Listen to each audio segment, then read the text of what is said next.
Хэрэв таны жолооны үнэлгэний хүчинтэй хугацаа дууссан, хайж өргөдүүлсэн бол e-Mongolia аппликейшн ашиглан хэрхэн захиалах зааврыг хүргэж байна.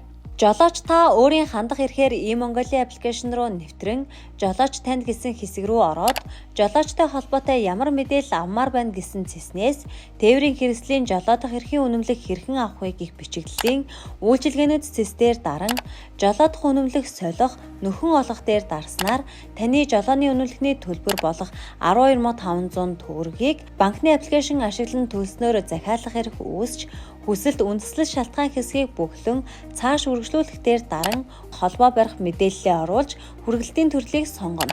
Ингэснээр хаягаар эсвэл үйлчилгээний төвийн аль нэгийг сонгох бөгөөд зааврын дагуу мэдээлэл оруулснаар таны захиалга баталгаажиж ажлын 7-оос 10 хоногийн дотор Монгол шуудан компани хүргэлтээр хүлээн авах боломжтой. Жолооч та үнэмлэхээ захиалгахдаа ямар нэгэн зөрчилгүй мэдээлэл зөрүүгүй байх шаардлагатайг анхаараарай.